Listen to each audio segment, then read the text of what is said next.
DD214 Gaming Podcast is for mature audiences only. Any videos, music, or entertainment not originating from DD214 Gaming is used and covered under Section 107 of the Copyright Act of 1976, also known as fair use. Opinions expressed are our own and do not represent any DoD or U.S. government entities as a whole. This podcast is for entertainment purposes only. Viewer and listener discretion is advised. You are no longer alone now because we have you. Fucking there we go. Well, pilgrims, it's been another 168. So sit on down, load up your corncob pipe, crack a beer. Let's chew on some fucking trail dust together for a couple minutes. How about it? All right.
John, I think you're muted. Good morning and welcome to another 168 hours of the DD214 Gaming Podcast. It's your host, Clean Sanchez, and the Blood Eagle himself. Motherfuck yeah, dude. And Fucking, I I love Sunday morning, dude. Are you Sunday morning. Are you not going to say your name? I'm motherfucking Jay Campbell, dude. Like, you better fucking not forget. That's right. And today, we're joined by our good friend. Good morning, Joe Squilini. We're joined by our friend today, Mr. Jeremie Strobridge. Watch your friend, observer, natural Yoda, the man himself. How you doing today, my brother? Good. How are you, sir? Fantastic, man. You don't gotta call me sir. I'm a working man. We're right here, baby. Hey, thanks for coming. Seriously, thank you. Yeah, thanks for coming. Thanks for coming, and definitely thank you for your time. Like, we really appreciate it. We really do. To kind of kick off, a little introduction about Strobridge. We went to basic training together. He was the oldest guy in the room, you know, and the most humble, the most calmest. I don't think I've ever seen this guy snap, other than one specific incident, which we'll talk about later. Which I'll pick your brain about it a little bit later on today. But yeah, introduce yourself, man. Tell us about yourself. Who are you? Let the world know who you are, brother. Let's see. Well, I'm a gamer. I guess that's what got me here first. That second, I knew John through basic. After that, I went to AIT in Fort Lee to become a 91 Bravo mechanic. And from there, I went to Korea and did a year there. And then after Korea, I came back to Fort Campbell and did 2 years there. And then I came out, and here I am. What's very funny about that whole thing that you just said, hey, your bunkmate Steimling just said, "What up, homie?" It's Yeah, we got Joe Poe in the house too, dude. Good morning, Joe. Good morning. What's very funny about the whole description of him, he said 91 Bravo, which is what you were, right? Mm-hmm. Basic training, oldest guy in basic training. You went to Fort Campbell. His name is Campbell. I think this was supposed to happen. I mean, there's also a thing called, probability and circumstance. But whatever. Synchronicity. Yeah, you know, you're not. It's gonna be a cold day in fucking hell before I ever get superstitious about shit. All right, so just. I can definitely relate though, Jeremy. I started my career as a 91 Lima, and I was also a little bit older in basic training. How old were you when you went to basic? 35. Holy fucking dog shit! You were 35. Mm-hmm. I got to hear about this, dude. So tell me, like, give me like an era and a time frame, and like I want to hear kind of like the the life pattern basically that occurs, because like I'm sure I had a very similar trajectory prior to joining the service, but That's I got to hear. Feeling I got about you too, man, was like, later on you went and did some things after high school. You lived your life a little bit, right? Yep. That's pretty much, yeah. So that's basically what I did. Yeah. I was in high school, and then after high school, I was pretty much. So the idea of going into the military was not at all in my persona. And then I met a girl who was fighting cancer. She was actually in the military. Ended up getting engaged with her off and on due to her complications with cancer. And got inspired basically just by what she talked about and stuff and things going here. I felt like I needed to get away and do some traveling. So the age limit to go in was 35, so it was shut up right off. I got off the pot, literally. I like that a lot. That's fucking amazing, dude. Just I gotta hear what was your experience like. I reclassed a few years after I joined. I reclassed and went over to the infantry, and I functionally had to redo basic training. I was 33 at that time, Mm-hmm. and so I have probably a similar experience as you, as far as being close to or in your mid 30s, and being in a basic training or an OSUT outfit. I would love to hear what was your experience being like 35 years old around like 18 to 20-year-old like snot-nosed fresh out of high school kids, and like what the fuck is wrong with you, right? So like tell me about that part. So it seemed like it was a 50-50 thing. 50% of the kids had their shit together, and the other 50% dragged their asses. They had to, pull them to graduate, basically. But I don't know. Our unit seemed to be pretty good, wasn't it, John? I mean, we had our troublemakers to begin with, but they kind of corralled together pretty quick. It took. It seemed like we had too many issues. It took us about a month. It took us about a month. Which I think is about the normal thing to weed out your hackers and shit like that, or your birds of a feather, shit bagged together. You know what I mean? Mm-hmm. What are you gonna do? Yeah. Yeah, I mean, it is. We had a lot of it. Like even the first day itself, we had the shark attack. We had one guy shit himself. We had, we had one guy. Yeah, he got kicked out. There's all sorts of stories in that. He got kicked out of the platoon for that too. Like our drill sergeant was like, "We're not." God, that's right. Like, nah, dude, oh my God, I forgot about that. It's like fucking. Wow, that was the first day. That's right.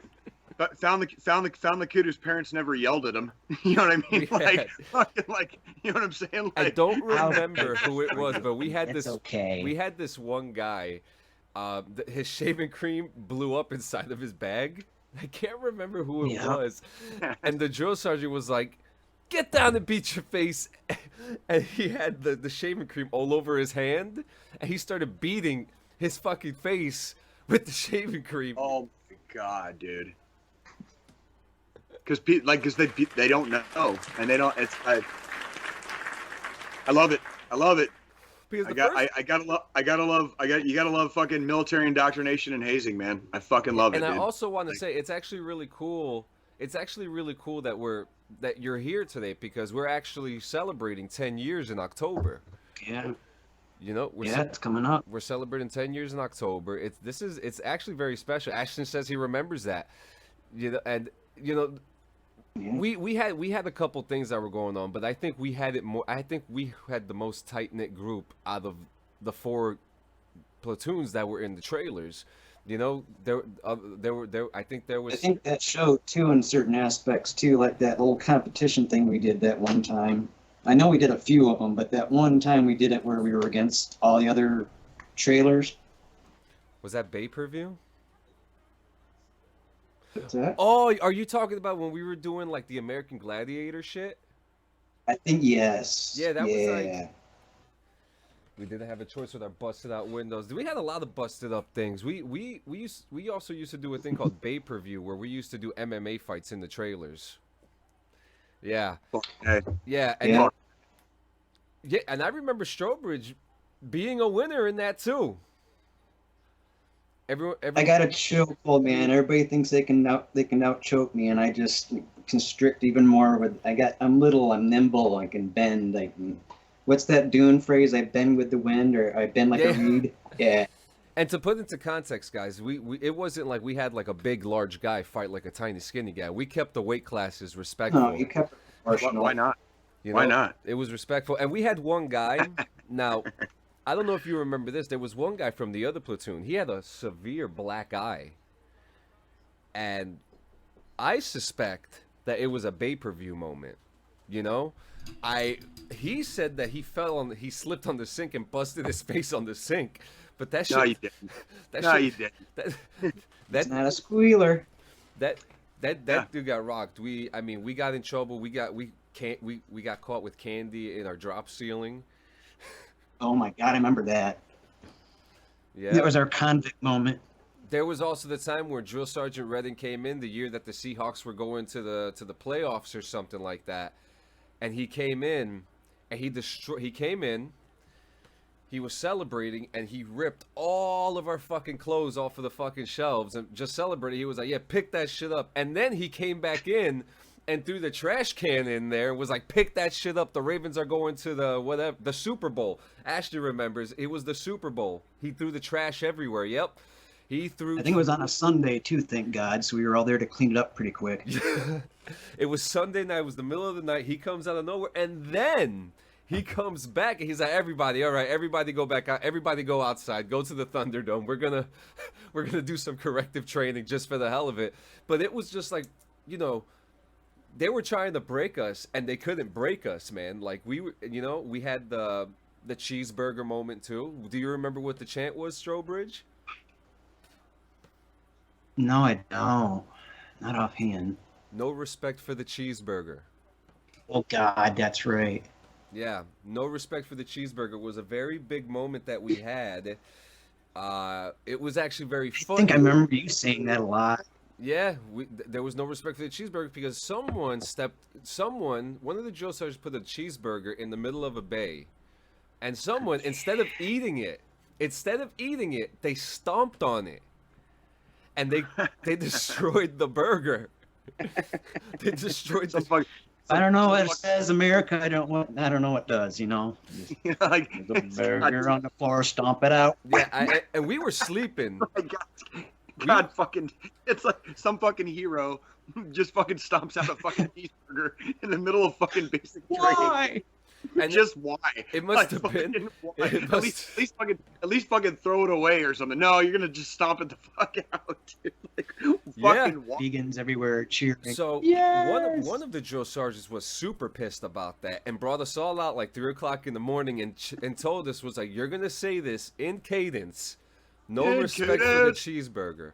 And then I'll never forget, on the very last night, Drill Sergeant Saunders, it was his very last day. He was retiring. I think you might remember this. He was our Drill Sergeant Saunders. Yeah. And he was retiring, and he was like, give me a little motivation. And we fucking motivated the fuck out of him with the cheeseburger chant, like, for about an hour and a half. For him. It wasn't even for us. It was for him. Yeah. I got fucking goosebumps right now just thinking That's about like it. that's like a fucking haka, dude. That's fucking badass. Yeah, it was. That's fucking badass. Yeah, and like, then even Ashton says, like, honestly though, that was the best smoke session. It was high spirits. It was fun. Like we had some really high moments, and then we had some really low moments. We had one gentleman who had some he had some, some mental issues, but he was using the power of his father, who was a lieutenant, to kind of Yeah. he was using the power of the lieutenant, the power of his father being a lieutenant, to kind of sway his way to go to med call and get on profile and stuff like that. Look at Jay. His dad was only a lieutenant. What fucking power did he have? Just out of curiosity. Oh, we'll talk. You know what? Fuck it. We're gonna spill the tea right here, aren't we, Strobridge? Do it. Clear it now.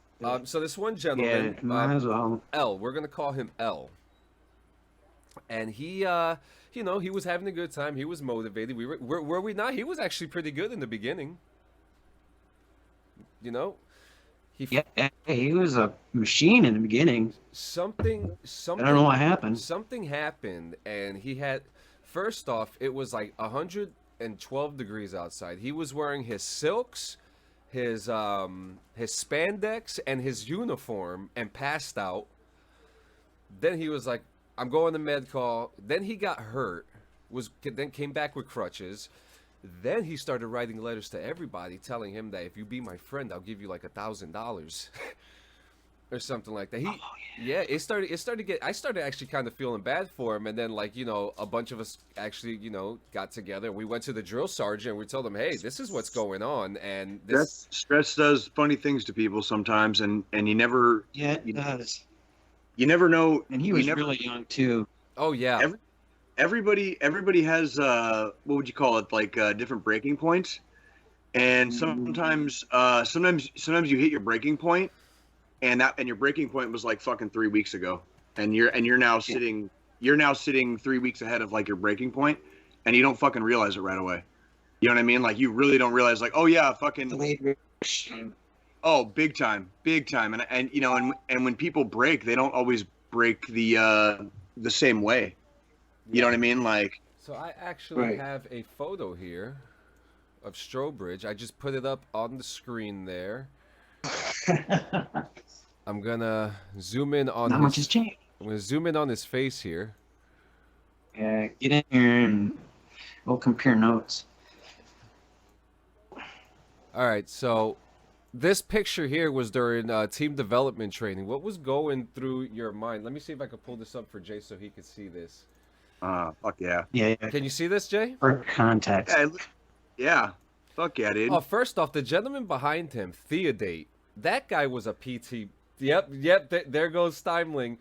I got shot. I got shot. Bah, the murder was heinous. The bullet went in my eyeball and out my anus. Wait, what? First off, Theodate was a PT beast. That he actually received his immigration status through the military. And he was a very inspiring. Right. He was a very inspiring gentleman during our time. This guy was holding both of his plates and doing sit-ups for 2 hours straight, nonstop. Yeah. But yeah. Anyway, what was going through your head? That's right. He was from Haiti. He survived the earthquake and came to Boston or something like that. Yeah. I would love to find them. But yeah, what was I going knew a through few guys like that. My mind. Yeah, so what was going through your mind during this moment? So drill sergeant comes up, he says, we're going to take a group photo. It was probably one of the more relaxed moments in basic training. What was going through your mind here, man? I guess what I got out of it was show us your true intentions. Yeah. So I showed my true intentions right there.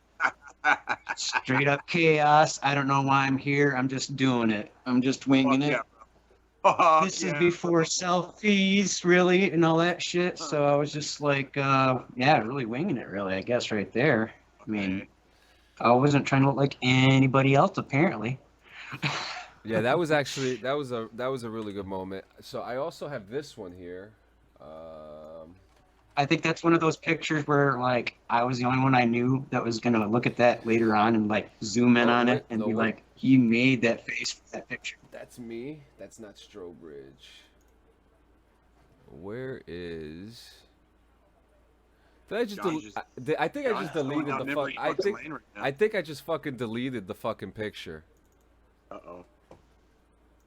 Oh, you fucked up, John. Hope you fucking can find it again. I got it. You're fired. Yeah, fire yourself, John. You're fired. I'll send in my papers today. Why do I keep on pulling up the same? Wait a minute. Is Strobridge? Give me a It sec. shouldn't be hard to find. I'm the So one I that's have- actually bald in it. Yeah, you know how many? Well, there's Look for the there's shiny head. Look for there's the you shiny head. there's you and York. That's York. That's Francis. That's your Chen, Rosa, Simo, Wyrick. Tomac. I forgot about Tomac. You know Holy what? crap. Actually, me and you are gonna talk Look about at Baby John Tomac. in the bottom Me and you are gonna talk Hey, about hey, Tomac when hey, we John. get offline. John, fucking zoom in on the bottom corner. Fucking Steinling says, look at Baby John in the bottom corner. Fucking zoom in on that shit. Yeah, look at that. He's already like, get me out of here, Lord. Get me out of here. He's in a Fuck yeah, trance. bro. Just get me out of here. What the fuck did I do? What the fuck did I do? That's when he learned to sleep with his eyes open. You know that. It was at this moment he knew. He fucked up. You know, I really could have sworn I had this photo, but I guess I don't. Well, anyways, it was a photo of you going into the gas chamber, but I have. Oh, I found it. Oh, here we go. So you just got to talk about it when it shows up. Is that literally Bam. like the same? That's not the. Tell me that's not the same picture. No. Okay. Oh yeah, you're right. Okay. Is that Okay. Baby John in the corner again? No, that's Hill. Okay. Hill actually shot. Hill actually shot his rifle. He shot his rifle from semi to semi-automatic to 3-round burst, and the drill sergeant was like, "What the fuck were you doing?" And he was like, "I was just trying to figure out what it sounded like, drill sar." There is Strobridge right there. What are your thoughts here? Looks like no one's really paying attention because everybody's looking in opposite directions of everything else. So it looks like it was one of those many moments where you're just kind of like daydreaming in your head, but you're only allowed so much dreaming.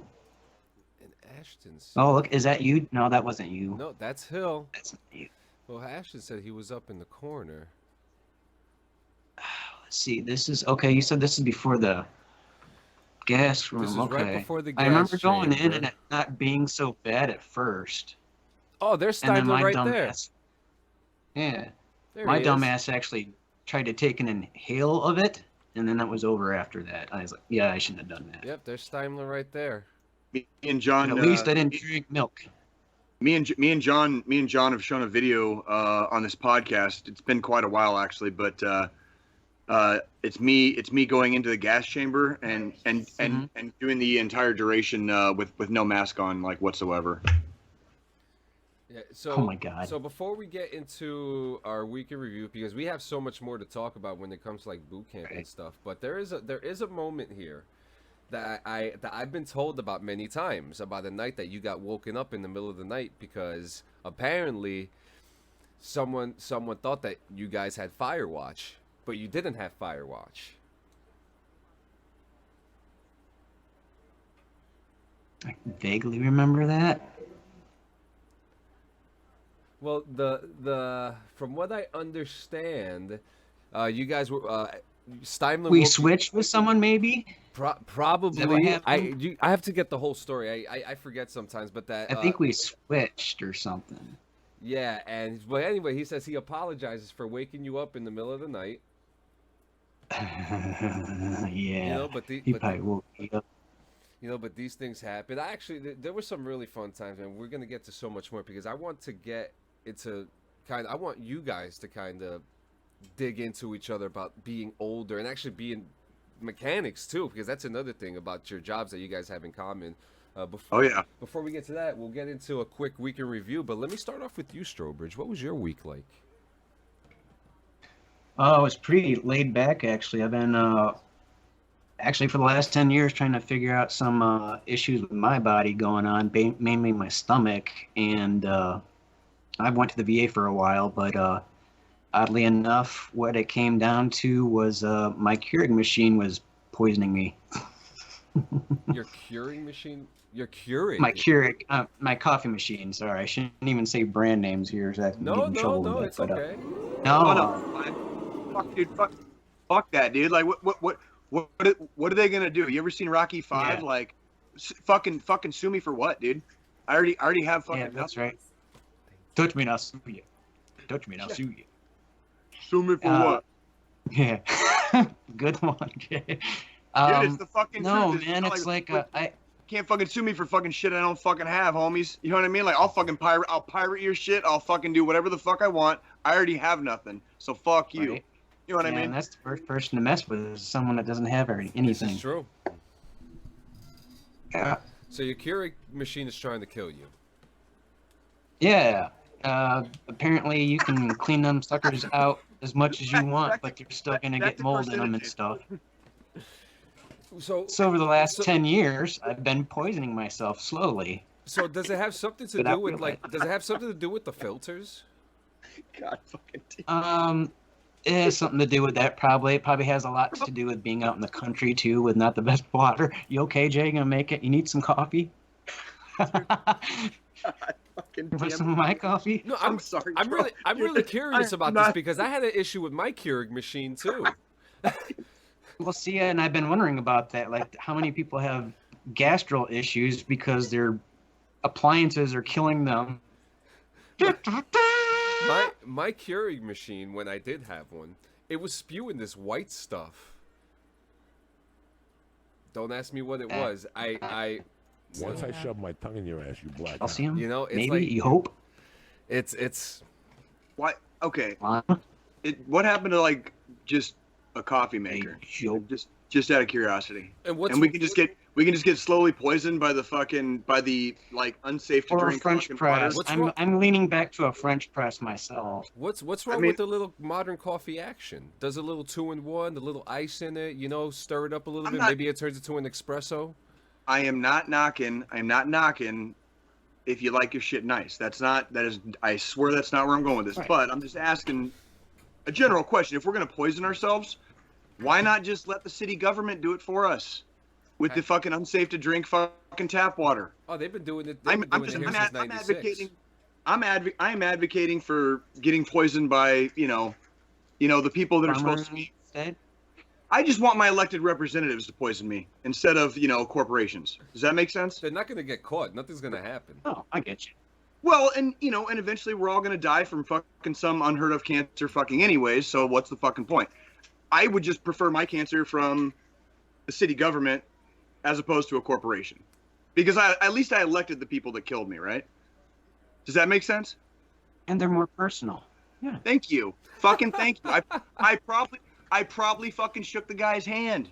I probably fucking, you know what I'm saying? He probably at least bought you a drink throughout your life. Good old That's Keurig. what I'm saying. At least once. So you got the exclusive here, folks. Keurig is killing veterans at an unstoppable rate. Burn pits, Keurigs, occasional defect food. I mean, come on. The list gets bigger and bigger. Did you have a Keurig while in service? Get your settlement today. Were you at Camp Lejeune? Did you also have a Keurig? You're double fucked. Did you wear earplugs? Wrong. No, you didn't. Listen, the earplug thing is amazing, though. I mean,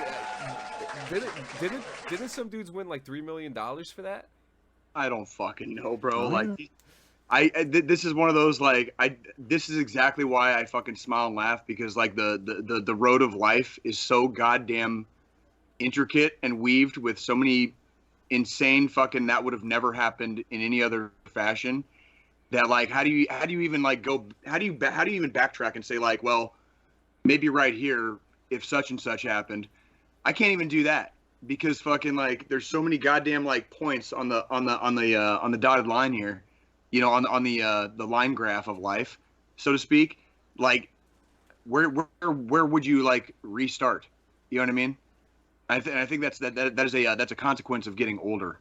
Is like the older you get, the less places there you would have ever even had a chance to restart. So why not restart fucking like yesterday or today? Joe Scolini comes in with the information. It was a $3 million settlement split amongst hundreds of people. Oh, fucking, so like $2 a fucking pop. Class action. Yeah, probably about $2 a pop. Hey, John, how was your fucking week, dude? $1.50. So my week was good. Worked on the GTA RP server. Shout out down and dirty RP.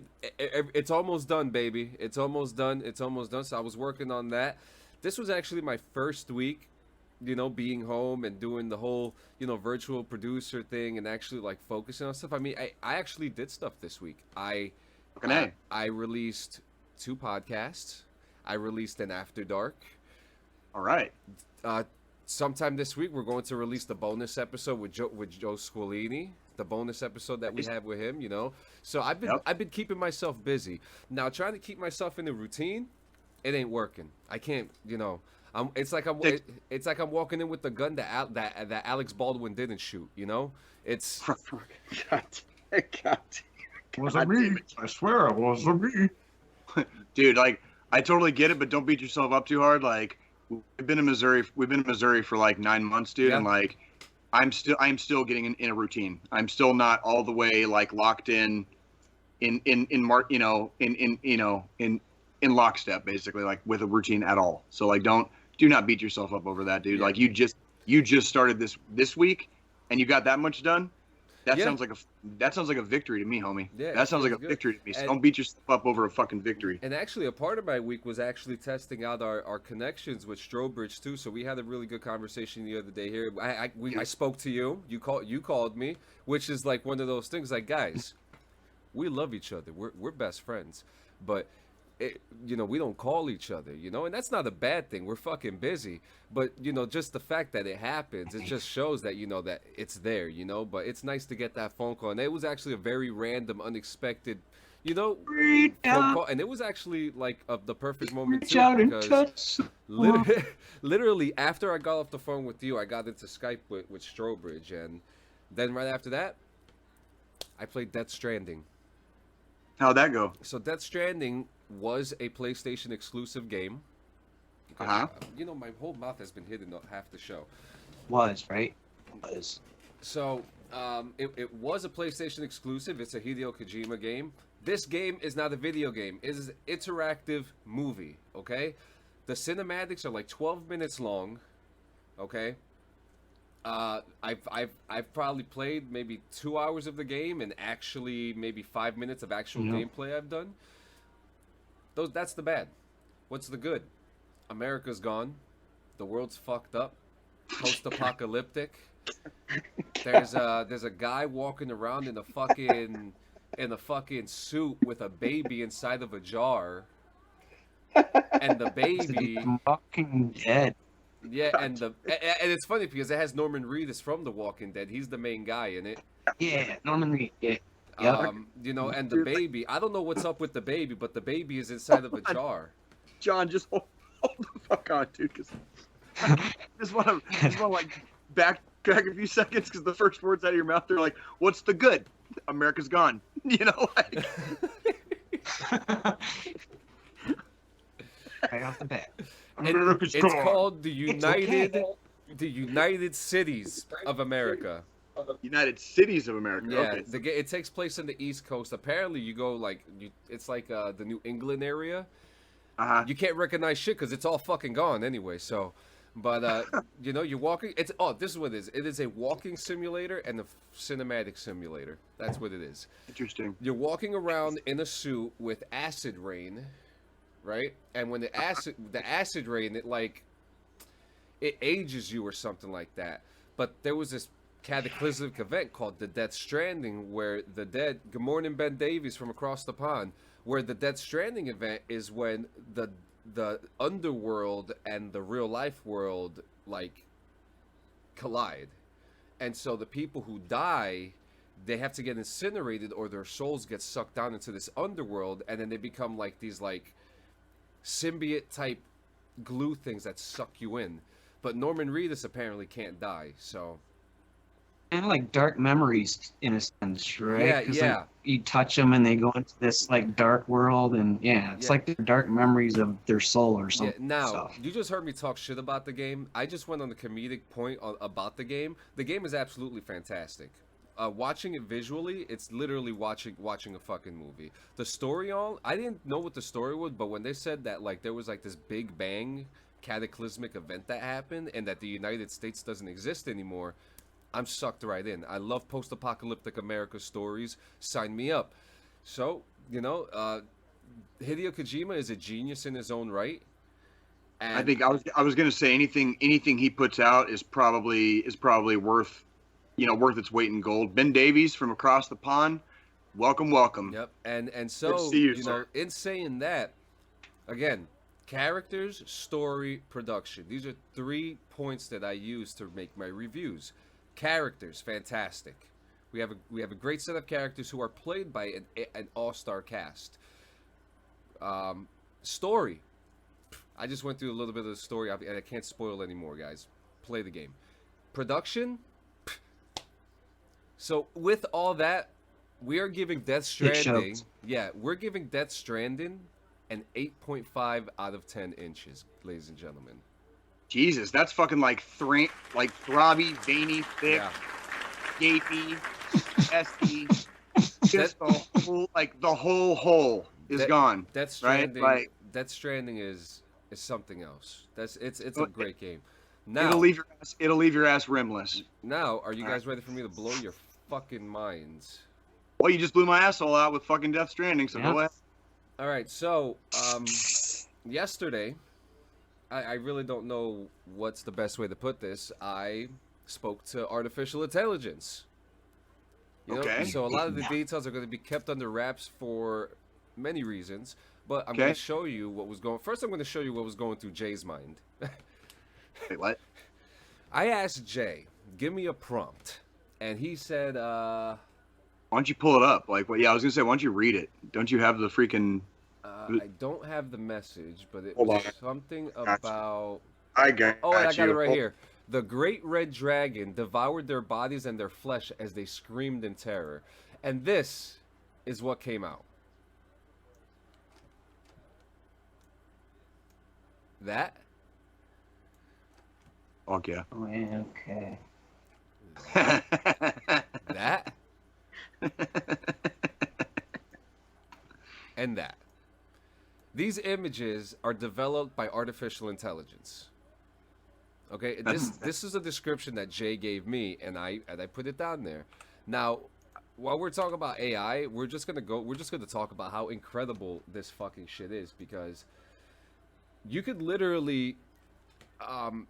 We know about AI robots. We know about the Alexa and the Siris and this and the thises and the that's. But there's AI drawing now. Now, in the beginning, there used to be this thing called Crayon, which is also called the Doll-E, which was also like an influence with the Wall-E movie. It was called the Doll-E. So it draws a picture and da da da. So someone decided to make it into an art project with an advanced artificial intelligent being.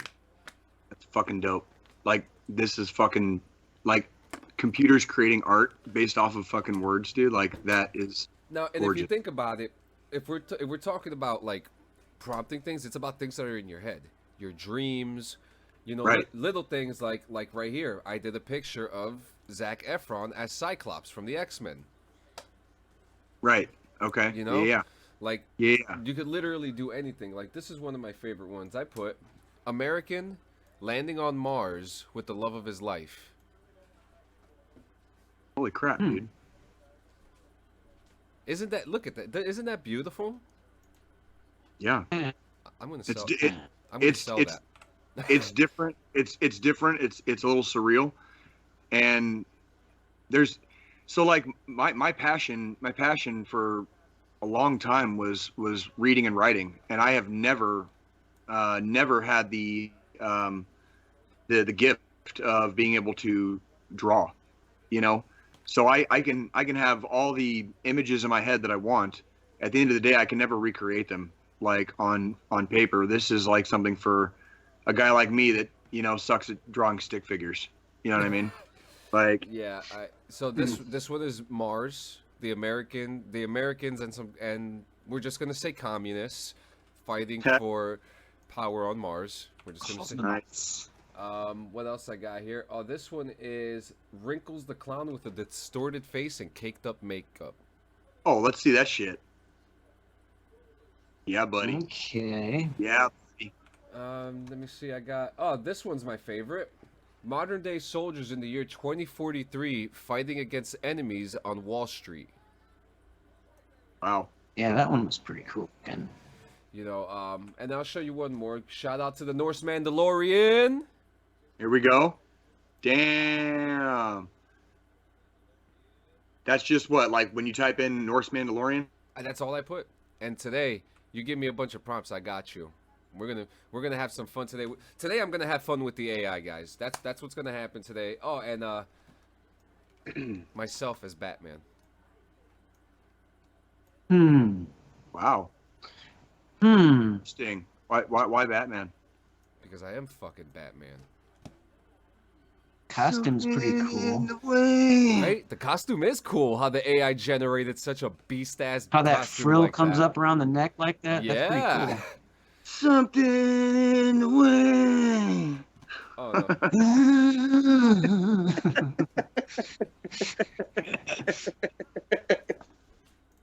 God damn it. Something's in my ass. How was your week, Jay? God damn it. Oh, well, let me tell you, brother. It was definitely another 168, man. And my girls started school this week, so that was cool. So we're getting back in the old school routine, you know. And then I worked a couple of Royals games, and then I worked the Chiefs game on Thursday, which we'll talk about here in a few minutes during the Roadhouse. But my goddess, my beautiful woman Nikki, got some very like sudden news this week, and like let me tell you how fucking proud I am of this fucking lady, dude. Her job is sending her to Florida for a couple weeks, right? Huh? So, and for her to like get sent by her job to do this thing in Florida is like a big fucking deal. And so like, as me and my daughters are kind of like parachuting, back down, to earth, from the Army and everything else. Right now, her rocket ship is like taking off, in her job and her career right now. And it's fucking amazing to watch. And I'm super fucking proud of her. And she's on a plane right goddamn now. And baby, if you're watching this on Wi-Fi, I want to tell you that I fucking love you. And I'm definitely going to fucking miss you for the next 2 weeks. But goddamn it, if I'm not fucking so goddamn fucking proud of her, dude. Like, she's kicking fucking ass, taking goddamn names, not giving a fuck. Like, fuck that, dude. Right. She's a fucking badass. I mean, what else are you gonna say? She's a fucking badass. And then other than that, fairly standard, par for the course.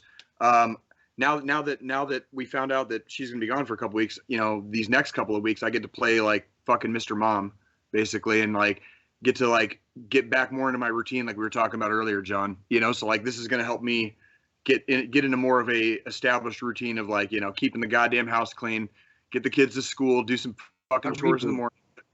Yeah, it's honestly it's a blessing in disguise. Like it's. I think anytime you have like a fairly established, fairly domesticated household, there has to be routine on some level. There has to be routine. You know what I mean? Chaos is not necessarily a bad thing. Chaos all the time is chaos, just period. You know what I mean? So there's, when we're talking about just keeping things kind of on an even keel, we're doing okay. And yeah, so it honestly, it wasn't a bad week. I really didn't do much, honestly. We just kind of freaking did our thing, and then once we got the news, the last couple of days were spent kind of preparing her to head on out. So that was kind of like my my week in review. John, is it time? What do you think? Yes. Hang on. Yeah.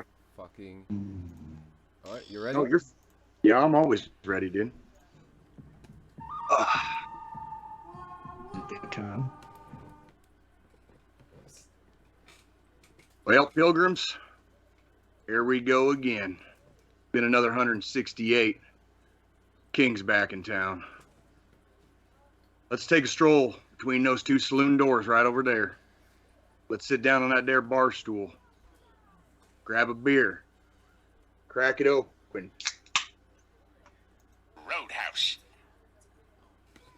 get yourself a yellow jacket.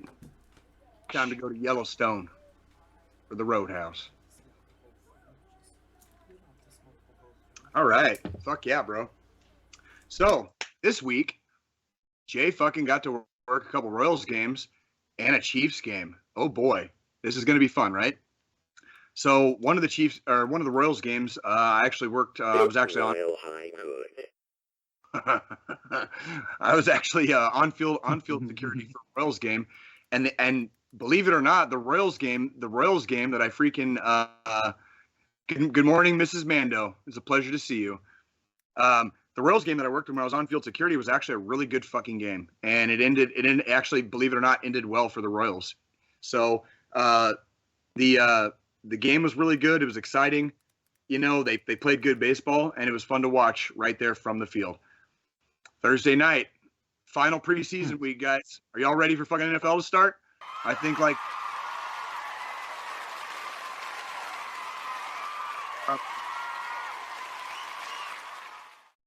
that's what I'm fucking saying. Everybody and their fucking mama is ready for the fucking NFL to start. Okay? If you're not, you're fucking wrong. All right? So, final fucking preseason game, Kansas City Chiefs versus Green Bay Packers, Arrowhead Stadium, Kansas City, Missouri, this last Thursday night. Oh. Jay was in a golf cart in the parking lot. But you know what I call that, guys? That's good money right there. That is good money. Did someone ask you for a ride again? I got in trouble. I'm not allowed to do that. I can't do. So everyone like. Hey, the Mandos are here. Good morning. Yeah, I saw that. We were just talking about you, Mando. You're gonna have to like rewind here a little bit. John's got some interesting artwork he would love for you to see. I showed him. He's seen it. He said okay. Good shit. Good shit. So, I can't give people rides in my golf cart, right? As much as I want to, even for like old, like really old and having a hard time, like can't do it, right? Like, but this was a very interesting experience because this is like the first Chiefs game that I've worked since the AFC Championship game last season, which was actually the first security game that I Chiefs game that I worked. So this is only the second time I've done a Chiefs game. So it was interesting to see it from the parking lot perspective versus the inside the stadium perspective, and I'll be interested to move forward in the season, as the games in the season progresses. Now, here's what I'm going to say, ladies and gentlemen. If you come to Kansas City, Missouri, and decide to grace us with your presence, we would love to have you. If you happen to go to a Kansas City Chiefs game at Arrowhead Stadium while you stay in Kansas City, Missouri, I want to kindly encourage you guys, when you park your car, remember what lot you parked in. Your tickets are going to say red, they're going to say gold. Don't pay attention to the color. Pay attention to which parking lot you're in. Also, there's a lot of light poles, in the parking lot. It's kind of a regular parking lot, right? On some of these light poles, there are alphanumeric combinations on these light poles. Mm-hmm. When you park your car, ladies and gentlemen, it really doesn't matter where you park your car. It doesn't matter where you are in proximity to the stadium. Okay? Please pay attention to the light poles with the alphanumeric symbols on them, and please pay attention to which lot you are in. Because after every single game, I get people. After every single event, I get people. And they come up to me, and I feel so bad when I have to tell them, you are on the complete opposite side of the stadium. I know exactly where your car is, but you've got about half a mile to walk. Because Kauffman Stadium and Arrowhead Stadium are surrounded on 3 of 4 sides by no less than a quarter mile of pavement. Okay? And it gets even farther than that on the east and west sides of the stadium. You can look this shit up on satellite. So if you want to take that walk, be my guest. If you want to have a couple too many and forget which side of the stadium you parked on, be my guest. But when I tell you at the end of the night, you're half a mile away and I don't give rides, what you want me to say, homie? I'm sorry. Ping yourself.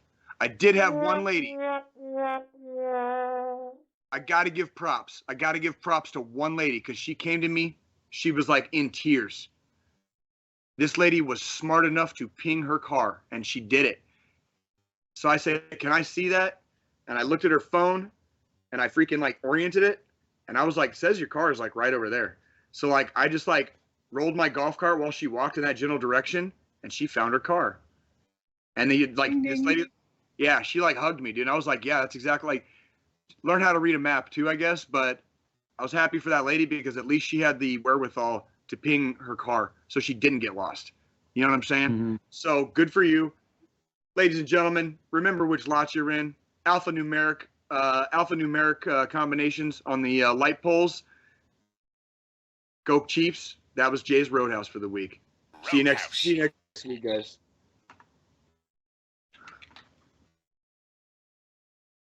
I love the Roadhouse because that's like my little break time, so I'm a little pumped up right now, motherfucker. Yeah, you sound like Jesus. Was that break time or Coke time? Jesus, John. It's great. Let's get going. I'm rocking. I'm rolling. Johnny Carson time, baby. Oh shit. So yeah, so Yes, sir. So I gotta ask. So you two old fucks went into Oh, yeah. basic training pretty late, pretty late, and it's Twice. I got to do it twice. that's right. You did get to do it twice. Old. Now, what's very Old as fuck. interesting about so when I went in, I was like 23 years old. Just had my first child, and I didn't have like the life experience that like you or York had or even Jay had because you guys were already older. You guys had life experience. So what was it like having that life experience and then coming into? Were you in trailers too, Jay? I could assume you were in trailers during that. No, we were in. No, I was at Fort Leonard Wood, and they still had, hard brick basic training barracks. Oh, okay, you know what okay. I mean? Like we were in bays and rooms really, but that's like, yeah. And, So and for you, Strobridge, why don't you describe what the living conditions were for ours? If you remember. Living in a trailer, I mean, a trailer's a trailer, really. So, I mean, it basically embodied what it was like to live in a double. That's a double wide, wasn't it? Yeah, it was. Or triple wide? Yeah, something Because like they had that. to have showers in there too. Yeah, Yeah. I think the way So, I mean, the way that Ashton described it, I think he said it was a double wide. yeah. I'm pretty sure. And then they fashioned like another room for the shower and stuff. you can definitely fit a platoon in Yeah. a double wide. Oh, we did. Mm-hmm. Yeah. Yeah. Didn't feel too smothered. Well, I mean, just don't toss a grenade in there, right? Right. Yeah, I'm sure everybody's gonna go jumping on it. Me Right. first. Oh no, me. Yeah. Right. Now, did you guys always get the, oh, you're old, or like, did you guys get the, you guys are older, so do you guys really think that you could physically keep up with us young kids? Did you guys get that? You can go ahead first, Jay. I'm sorry. I apologize, John. Please repeat the question. So Sorry. Come in. Obviously, you had the attention of the younger folks that were in your platoons, right? So did you guys get poked fun of? Did you get called names? Did they assume and underestimate your physical ability? My experience was when I went to basic the first time, like originally. It was during the Afghanistan surge, so I was actually not the oldest. I was among the older ones, but there were people in my basic training like older than me, like Strobridge's age. I went to AIT with a dude that was in his early 40s, like I am now. You know what I mean? Because this is during the surge, and so now when I reclassed, when I went down to Fort Benning to become infantry, I was the oldest by far. So I was 33, and I did get called. I had a nickname in my platoon, and the platoon called me Gray Bush. Hey, And John, what did they call me? Yoda. Yoda? Oh, I thought it was Tombstone. I thought it was Tombstone. I heard Tombstone too. I heard Yoda first before I heard Tombstone. Okay. I do remember Tombstone, because you were older than York, right? Yeah, by like a year, I think. Yeah, because that was another thing too, because like you both looked your age, But York looked like he's been training for a marathon since he was born, and then you look like you've been hanging out. A hippie. Yeah, like you've been, like and for you guys were so close in age, but you guys were so opposite from each other. It was very interesting seeing all the different, because I was one of the younger one. I was kind of like in the middle because I wasn't the youngest, but I wasn't the oldest either. No, a lot of you guys were in the middle. I'd say only like a quarter of it were actually like right out of high school. A lot of you guys were, had a couple of years out of high school, so at least you had some life experience. I mean, you had a kid, so you got some life experience in you before you went in. Yeah, absolutely. There was the homeless thing too. Like I was homeless for a while too. Yeah, I mean that ain't a learning lesson right there. I think one of the more fascinating aspects of either basic combat training or one station unit training is the wide variety of people that you meet, and you can tell a lot of times very, very quickly, like who's been through it and who hasn't, like who has had to suffer, who's already suffered a little bit, and who has never experienced suffering ever in their life. You know what I mean? And some people react well to it. Yeah, some people react well to it, and they instantly like adapt and overcome and do whatever, and other people fucking fold like napkins. Just fucking fold like napkins. It's like, what do you want me to say, partner? You fucking signed up, dude. Fuck you want me to say, dude? Mando said he was 20 years old. Yeah, dude. Like nobody who's here fucking with you is gonna fucking feel sorry for you because we're all fucking doing the same shit. So like, and we're all thinking the same thing. Yeah, you gotta fucking. That's one of those times like you gotta fucking grab your dick, get it hard, make your fucking pussy wet, and fucking march the fuck on, dude. You know what I mean? Like that's like you don't fucking get it over with. Yeah, the time to fucking be a bitch is fucking not now. It's not fucking now. Fucking Rembert, dude. No soapbox. That's right. That's fucking me and Rembert's thing. So, me and Rembert, dude, when we were fucking privates in my first fucking company, fucking when I first got out of fucking goddamn AIT, dude, me and Rembert used to fucking shout this shit like as privates, like across the whole fucking motor pool. So all the fucking engineers and mechanics could fucking hear. No fucking soapbox. It means don't be a bitch. Don't get up on your soapbox and let your fucking vagina fucking start leaking, dude. Okay? Or your fucking dick. Or your fucking dick with all the fucking like shitbag syphilis you fucking got. Like, don't be a bitch. I said don't be a fucking pussy, dude. Like Jesus hates a pussy. Don't fucking be one. Ever. Yeah. No. Sorry, I'm getting off fucking. No. Sorry, my bad. Go Royals. Now be. Yeah. go Royals. Like yeah, no shit, right? Now, as we know, being older in the military, you have more liberating PT standards. So what was for both of you guys? Thank God.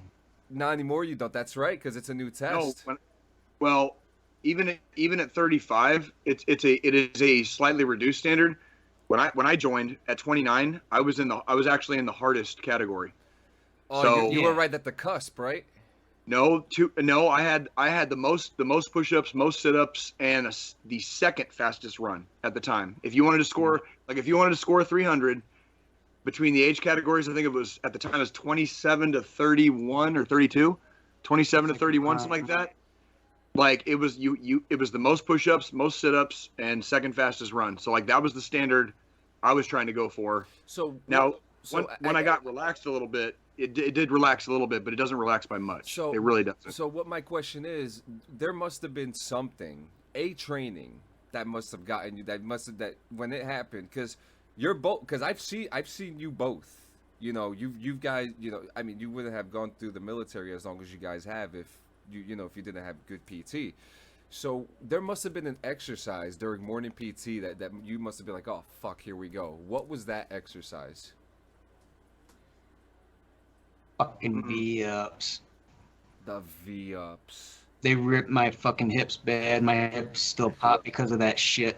The V-ups. Pop, pop, pop. Hey, I think I should go to the sick call. No, you're fine. Pop, pop. Damn, Strobridge, I can hear that. Yeah, you think? Man, John, that's actually that's a really good question because like now that when like you kind of broke my brain because I'm like Because you work out consistently too. I enjoy. Yeah, I was gonna say like that. That's why it's a hard question because I'm like fuck. I enjoyed PT and like there were. I remember times throughout my career, where PT was substandard, and so I didn't have fun with it. Right? It wasn't as fun, for me at least. I'm sure there's plenty of guys that never had fun with it, but I'm trying to think of like there was never really a specific exercise. There were days where like there were days. I think the worst days for me were when just nobody gave a fuck. Everybody was demotivated or morale was low, and PT was like on some days when I was in the Army, PT was the only thing I had to look forward to. On those days when PT fucking sucked, it was like a fucking precursor to my day. You know what I mean? And it meant, well, your day was gonna fucking suck anyways. Okay. Like now you didn't even get good PT. You know what I mean? Like, and so it was one of those like, I used PT as like like an outlet, like an emotional outlet. It was a fuck. Yeah, it just got me. It got my day goddamn started. You know what I mean? Like that was what I used to fucking get the engine revved basically and do my thing. And as far as exercises, like I swear to God, dude, like the more it sucked, the more I like it. So like I don't know how to explain that. Like I want it to fucking suck. I want to have my fucking dick in the dirt and just be fucking crying in pain before I'm done. And then when I go home, I'm going to feel fucking better about myself because I fucking did it. You know what I mean? And not only did I do it, I fucking did it at a higher standard than fucking most of my fucking peers. Maybe not all, but most of my peers. And I got to test myself every single fucking day against every single person that I was surrounded with, who also, by the way, are like my fucking heroes. So like I'm testing myself against my heroes every fucking day and beating most of them consistently for fucking 12 years. So that's like that was my experience with PT. No matter how much the Army fucking tried to make it suck, or how much me and my peers and our fellow service members like hated it sometimes, I enjoyed it. That was the start of my day. That was just exactly how I fucking started my day. And at the end of the day, you still get that. Here comes the money.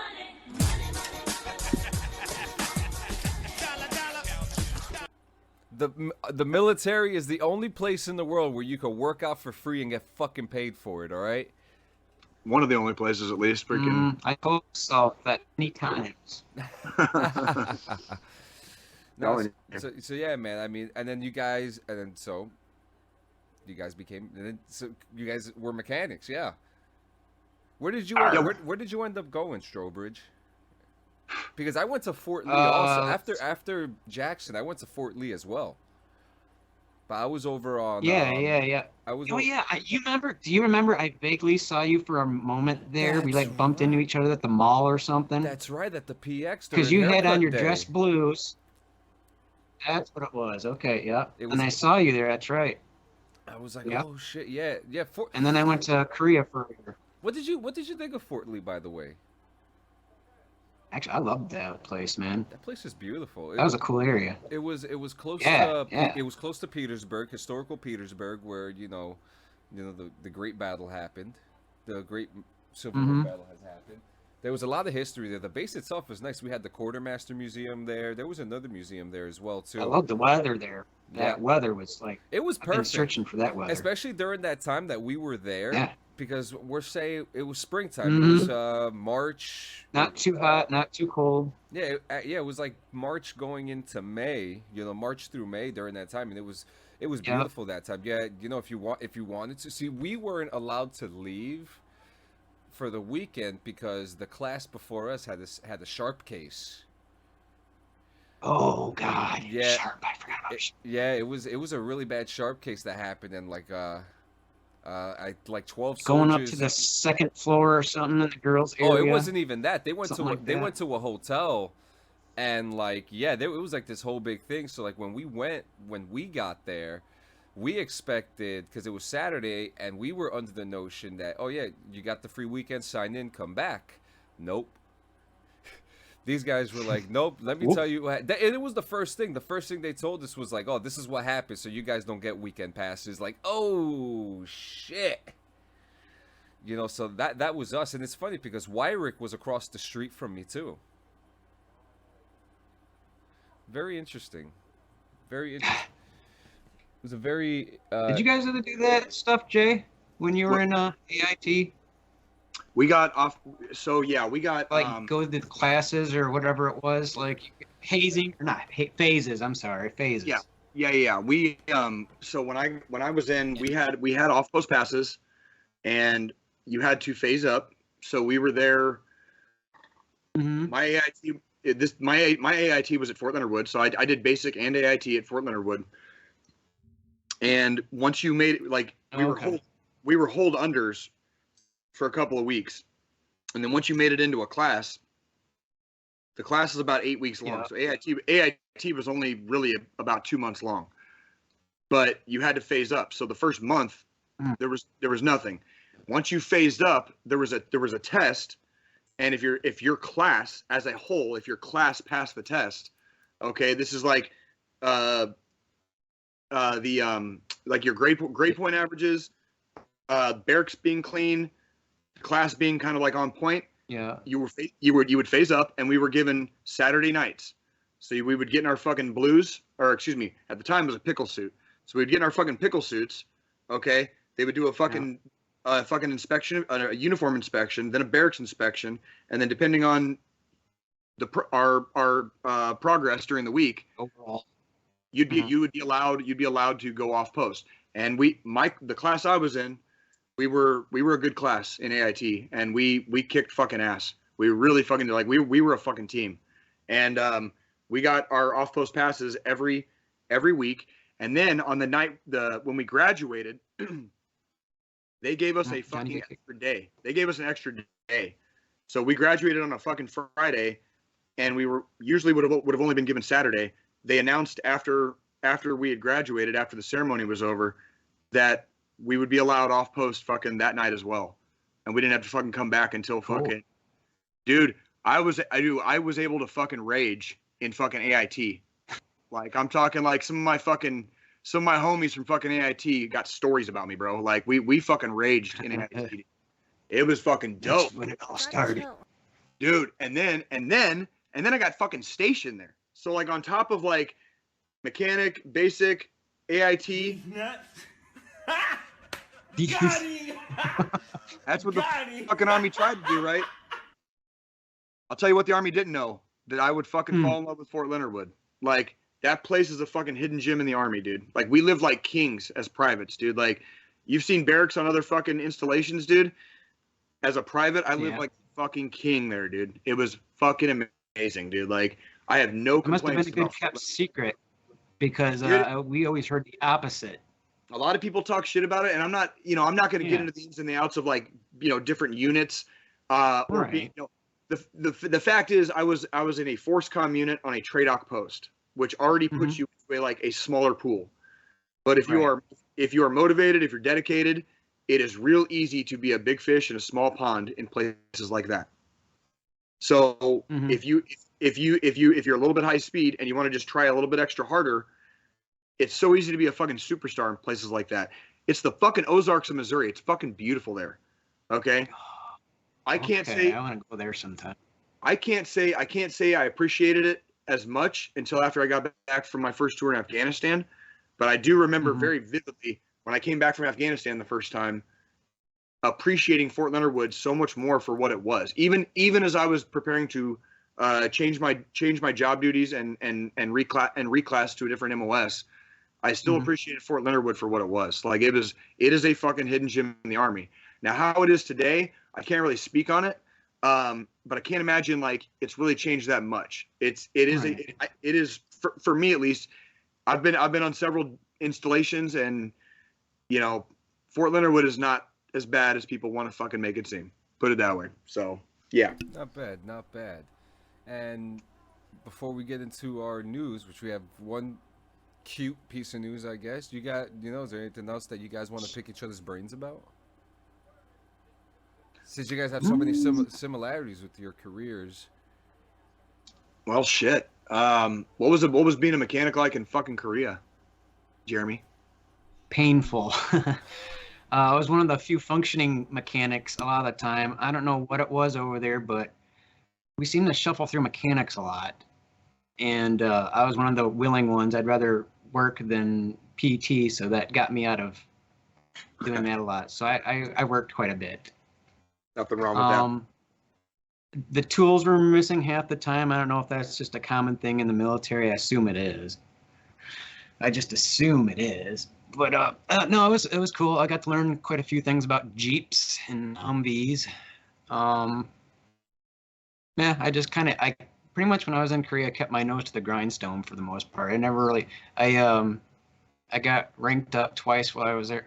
Yeah, I did twice while I was there. So That's good. And I it's, just it's stick so with- refreshing to hear that too, because you always hear the opposite, where people always go to Korea and they go out and get divorced and have a fucking crazy ass time out there and get haircuts and then drink sake right after. You know, or soju, yeah. yeah. You always hear of the craziness, but you never hear of like the calm times. You know. Well, for me, I mean, I loved Asian culture to begin with. So the original plan from the military was they were going to send me to Hawaii, and then a week before I graduated AIT, they changed it to South Korea. So still, I mean, Hawaii, South Korea, I was still happy either Sure. way. Sure. Well, like But, you said yeah. at the beginning, you wanted to travel, right? Yep. So it worked out Mm-hmm. perfectly, actually. I got to stay there for a whole year, so it gave me time to like actually kind of check shit out. That's good. That's always the beauty about being the army too. You know, if you don't have, if you don't got the money for it, Yeah, you want wouldn't to have gone travel. otherwise. You know, if you don't have Yep. the money for it and you want to travel, join the army. You Exactly. know, like you will literally, like my little brother, for example, his first station was Okinawa, Japan. Oh, that's a good one. You know, yeah, it is, and that's a multi. I think that's a multi base too, isn't It it? is. My Yeah, there's Marines. Yep. Air Force. Yeah. There's like everybody's there. That's yeah. Yep. We'll That's one just of the leave it older ones too, ain't it? Okinawa. We'll just leave it at Okinawa. Yeah. How about that? Yeah. But you know, so guys, if you guys didn't know, Donald Duck has received his official discharge papers from the defense government. Oh my You mean the Defense Department? I feel so good. Oh yeah. What the fuck? Oh yeah. Oh yeah. Oh yeah. Who's your daddy? Who's your daddy? Wrong. John, do you know where that's? John, do you know are you done? I love you. Yeah. Are you done? I've never heard that button before, so. Do you know where the Donald Duck getting like stroked off? Like we had that on the internet when I was in high school. That was like one of the original like internet memes. Yeah, it was like I on remember- the Rob and Tom show or something. Yeah. I remember that. Feels so good. That is an older one. Yeah, so as you guys know, we get our news from military.com always. So here we go. The article as it reads that when Mickey Mouse debuted in Walt Disney's 1934 cartoon, The Wise Little Hen, he was a sailor skating from the job of helping the hen plant and harvest corn. Judging from this early cartoon, we may have guessed that by his 50th birthday, he would be celebrating his official discharge from the U.S. Army. It wasn't long before Donald Duck began appearing in his own solo cartoon, and by 1936, Disney gave him a love interest and 3 adopted nephew, Huey, Dewey, and Louie. DuckTales, baby, let's go.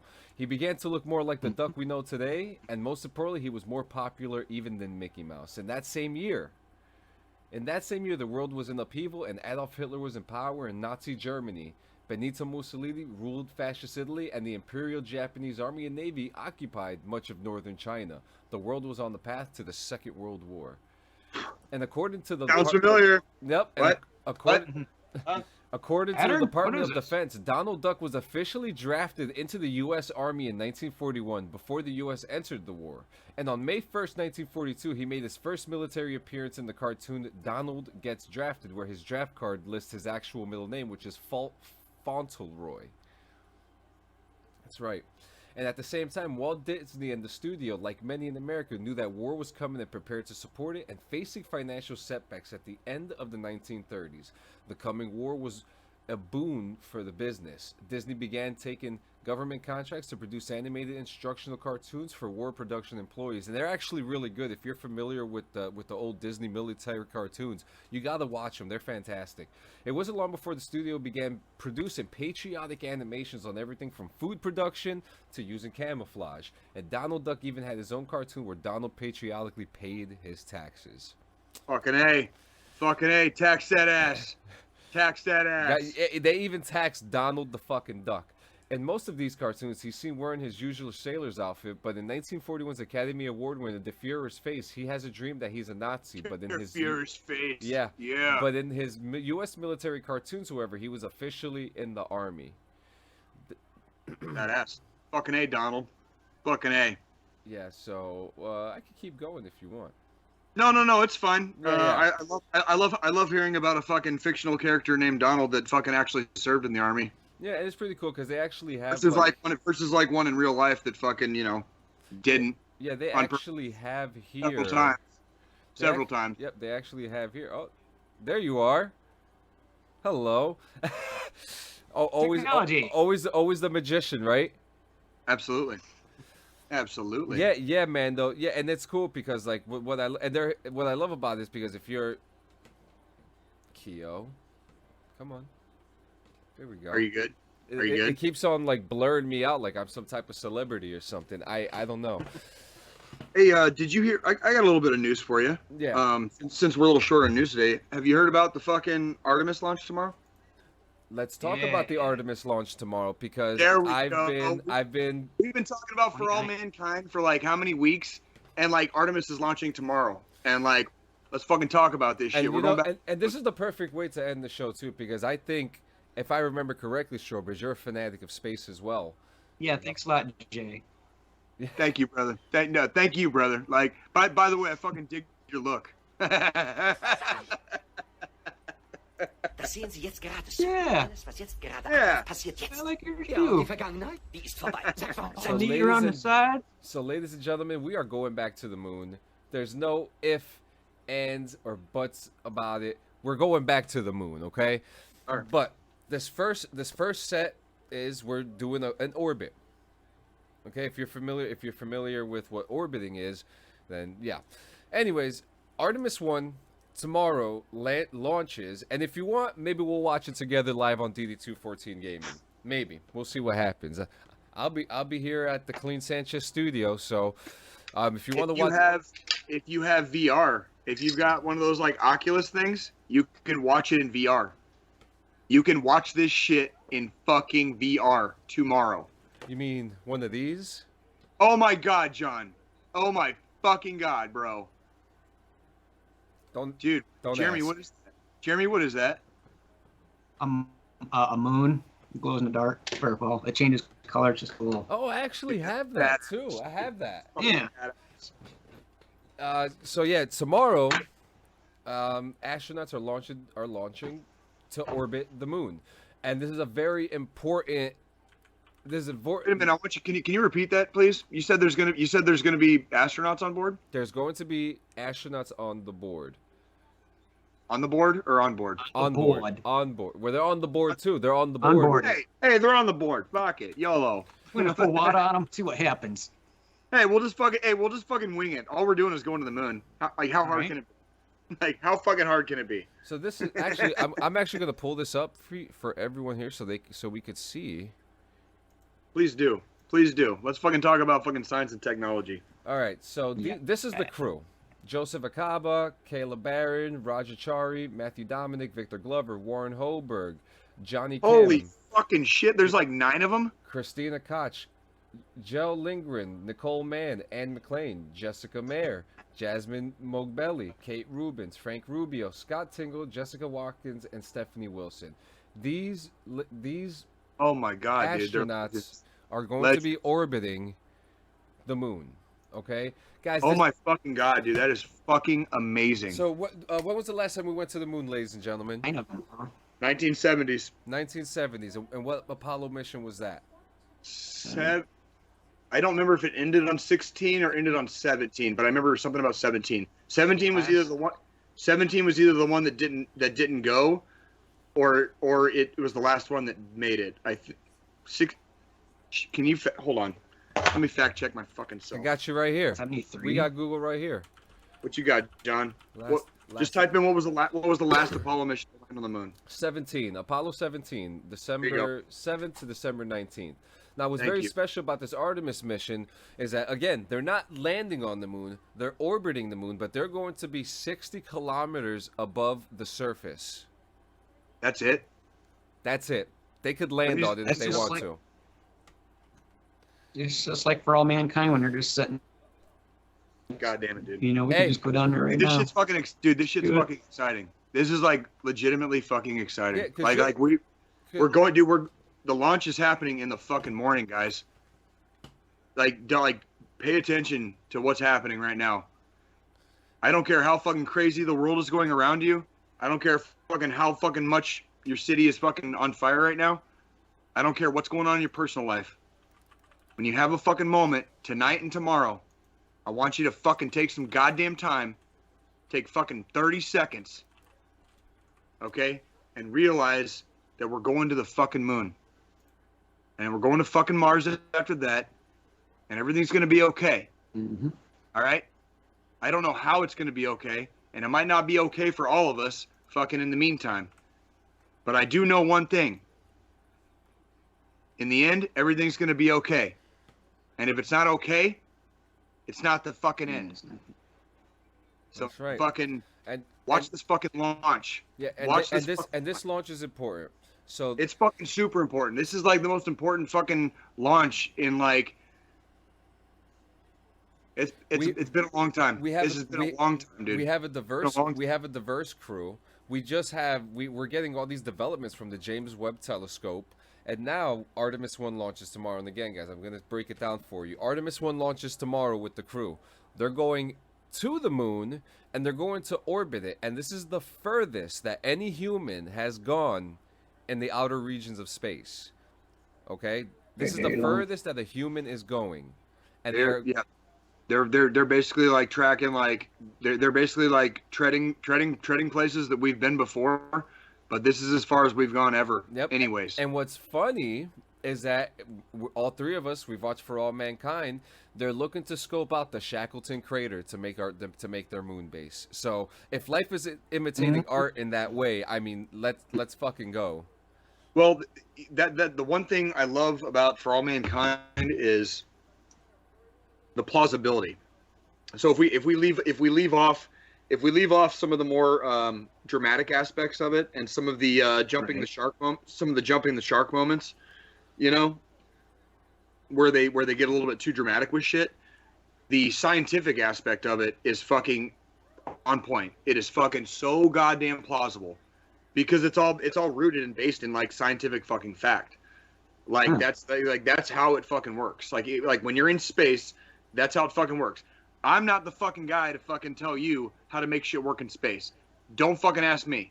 Okay, if you want me to fucking hold a fucking rifle on the fucking moon, I would probably be that guy. I'd be the fucking the guy with a little bit of drool over here, you know, like licking windows and fucking mouth breathing. I'm that guy. And I'm the guy carrying the camera behind you. Right. You know, I'm not going to be the guy that calculates trajectories and fucking you know, speed, velocity, mass, fucking how to fucking enter into a fucking circular orbit, fucking anything, dude, anything. Quantum Like, mathematician, yeah. Yeah, that ain't, dude. That's Nikki, my goddess. Like that's Nikki. Mhm. Nikki does stuff like that in her head, like with ease. And I'm just like, do you have any food?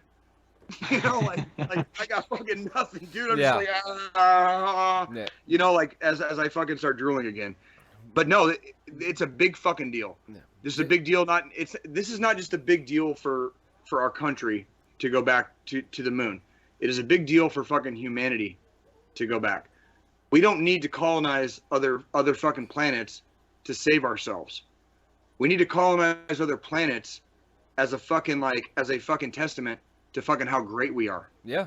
Okay? Mhm. That's it. It is for all mankind.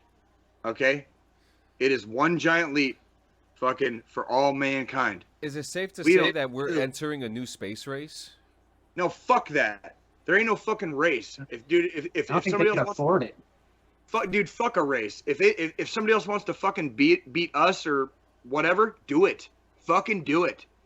Fucking do it. I say fucking like race for fucking science. Like now. How many world championships do we have? I mean, we got at least 2, but one.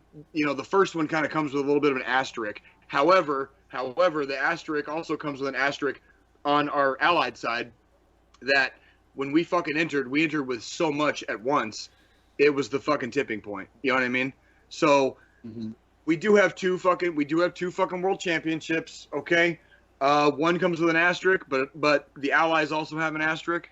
You know, because they did the lion's share of fucking everything for fucking years. We were there for like a year. You know what I mean? And so it was one of those like World War II now. Hey, bros. Grandpa fucking held it down. Grandpa fucking held it down. And then you're gonna be telling those stories about you know your time My too. my grandpa was a fucking Silver Star recipient, and my other grandpa fucking served on the goddamn USS Alabama. Fuck yeah. So like, what do you want me to say, dude? Big shoes to fill, dude. Like, I fucked up. And ladies and gentlemen, we're here at the close of our show. Strobridge, I couldn't be more happy than to have you on, man. This was like a cool, nonchalant, conversational catch up, and it's good to be talking to you again, man. Yeah, it's actually pretty cool to see you not hiding from the world right now. You know, you still got the hood on, but you know you're showing your face, so it's pretty cool, man. You know, so Gotta stay warm. you know, but I appreciate you coming on, man. If you know you're always welcome. The door's always open. Come on in and just walk right in and have a beer with us. Well, I don't drink beer, but Hell yeah. I drink whiskey. You know, but again, Hey, John, give him a Strobridge. Go ahead, man. What you got, brother? I think you might be. I think you might be cutting out. What you got, brother? I don't have any. You doing something, John? oh yeah, no, I'm watching you. Yeah, Oh, we're just. Sorry, brother. We were just saying thank you for your time and thank you for coming. Very, you know, like. Sorry. It must have cut out. My bad. Oh no, you're Yeah, thank you. I'll okay. be on here again if you guys ever need me, man. Let me know. No, please. This was very fun, man. Any final thoughts? Anytime. Anytime, any day. Yeah. Any final thoughts? No. Go with God. Be safe from evil. I like that. I like that. Hey, and don't be indifferent. Don't be indifferent. Don't be indifferent to evil. Fucking, we are judged in life by the evil we destroy. Roger. Word. We are judged in life by the evil we destroy. Fucking wreck shop. John, whose turn is it for the fucking final thought? I have no idea. But That means it's mine. Yep. All right, go for it, man. Yeah, and also, guys, next week join us as we have musical mastermind, the man who makes the DD214 gaming music, Axe Jackson, next Nice. Sunday. The week No after way. that will be September 11th, so we will be doing a September 11th show with or without a guest. But September 18th, we will be joined by Crazy Ace TV, active duty NCO, streamer, and all around cool guy. So can't wait to have Strobridge. Thank you so much for coming, man. Seriously, thank you for your time. Ashton says stay safe. Yeah, thanks, John. I'm gonna get you guys together again on the Discord because I saw you created that. I saw you mesh with the modern times and get Discord now. Finally. Yeah, man. The same thing with Jay here. But hey, Jay, kick it off, man. All right, well, it's that time. It's that time of the week again. We got to fucking wrap it up. So it's been another 168, and I got to fucking ask you guys to fucking go 168 more. All right. We want to see here every week, and every week it means a lot to fucking see whoever's here. If you're coming across this fucking podcast in the middle of fucking like cyberspace, okay, like somebody out there fucking cares about you. Somebody out there fucking loves you. Okay, it doesn't matter fucking how down you are. It doesn't matter how fucking bad things have gotten. It doesn't matter like how bad you fucked up. Okay? Tomorrow is another day.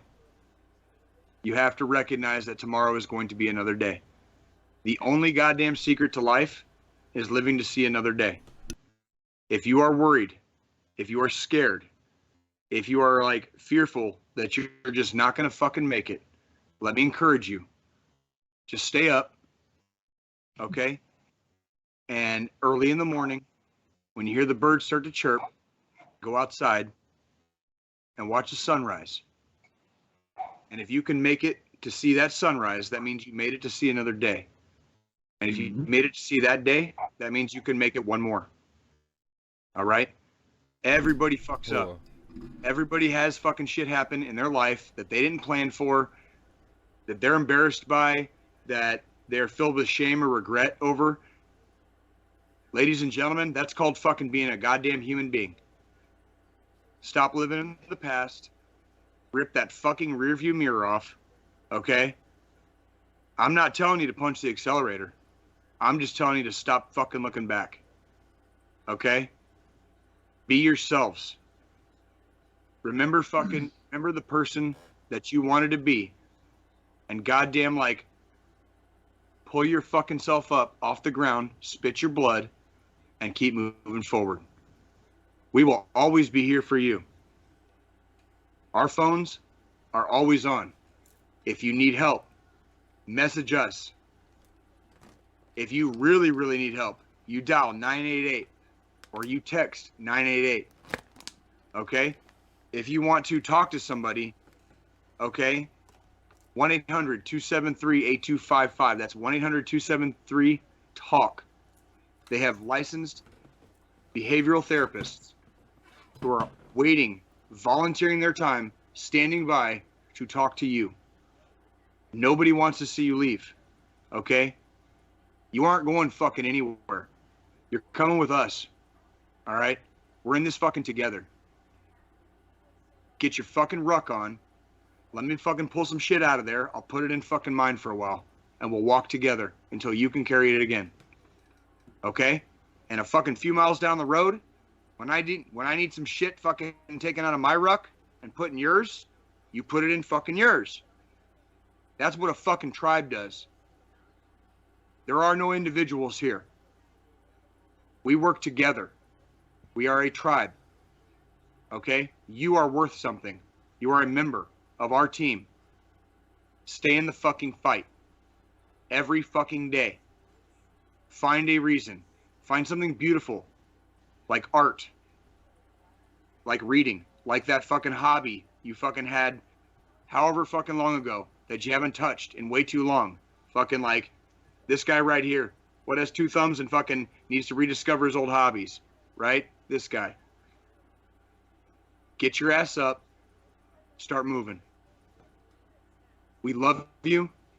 We care about you. And we're going to see you. You know how I know? Because 168 hours goes a lot faster than you think. The days might be long, but the weeks are fast. John, I love you. Jeremy, thank you very much for your time. Mecca Neck, it was fucking badass to meet you, brother. You're a fucking badass, dude. Thank you for coming, dude. You're a fucking badass motherfucker. John, I love you, bro. And now, Yeah, man. for the PTSD song.